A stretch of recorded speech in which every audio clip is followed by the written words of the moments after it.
अस्सलाम वालेकुम नाज़रीन। दोस्तों, अल्लाह ताला की तरफ से अता करदा हर किस्म की ख्वाहिशात और आदात जो इंसान के हिस्से में आई हैं, दर हकीकत इनमें से इंसानों के बाद जानवरों को भी बिलखसूस हिस्सा फराहम किया गया है, जिसकी वजह से इंसानों की तरह हर जानवर भी अपनी मखसूस आदात से पहचाना जाता है। लेकिन साथ ही बात जानवर ऐसे भी हैं जो अपने अंदर बेशुमार खसूसियत रखने के बावजूद जमाने में बदनामी का सहरा सजाए हुए हैं, और इन्हीं में से एक जानवर भेड़िया भी है।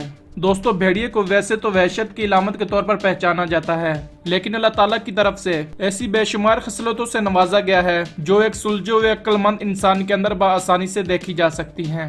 और बहुत ही कम लोग भेड़िए की इस खसूसियात को जानते होंगे, जिनका तज़किरा आज हम अपनी वीडियो में करने जा रहे हैं। दोस्तों, बदनाम जमाना जानवर भेड़िया न जाने किस तासुब की भीड़ चढ़कर अपनी असल पहचान खो बैठा है, जो दर हकीकत अजीम तुर्कों का कौमी जानवर होने के साथ साथ एक इंतहाई मुनज़्ज़म और नेक खसलत और इज्जत नफ्स से मालामाल दरिंदा है। भेड़िया कभी भी मुर्दार को मुंह नहीं लगाता, जिसकी वजह यह है कि इनके नजदीक जानवरों के शाही खानदान से ताल्लुक होने के नाते मुर्दार खाना भेड़ियों की तौहीन है, इसीलिए ये मुर्दार खाने को ऐब समझते हैं। इसके अलावा दोस्तों, कहा जाता है कि भेड़िया दूसरे जानवरों की तरह ज़वाज मुहर्रम में मुलव्वस नहीं होता। दोस्तों, भेड़िया जानवरों का वो वाहिद कबीला है जहाँ वालिदैन को खिलाना पिलाना अपनी जिंदगी का लाजमी जुज़ समझा जाता है, क्योंकि जब भेड़िया ज़ईफ होकर सिर्फ एक ही जगह पर लेटने के काबिल रह जाता है तो उसके बच्चे खास तौर पर इसके लिए शिकार ढूंढकर इसे खिलाना पिलाना अपना फर्ज समझते हैं। इसीलिए भेड़िए को वालिदैन के साथ नेक सलूक करने वाला जानवर भी कहा जाता है। इसके अलावा भेड़िए की एक मुनफरिद खसूसियत यह भी है कि ये वो वाहिद जानवर है जो जिन्नात को भी कत्ल कर सकता है। भेड़िए में मौजूद हैरान कुन खसलत एक ये भी है कि भेड़िए की तेज आंखों में जिन्नात को देखने की भी सलाहियत मौजूद है, जिनको देखकर भेड़िया इन पर हमला करके इन्हें मौत के घाट उतार देता है। सबसे अहम बात यह है कि भेड़िया एक आंख से सोता है। जब भेड़िया एक आंख की नींद पूरी कर लेता है, फिर वो दूसरी आंख की नींद पूरी करता है। दोस्तों, उम्मीद है कि आपको इस वीडियो में बताई गई मालूमात जरूर पसंद आई होगी। इस तरह की मजीद इंफॉर्मेटिव वीडियोस देखने के लिए देखते रहें आपका पाकिस्तान टीवी। इसी के साथ हमें दीजिए इजाजत। अल्लाह हाफिज।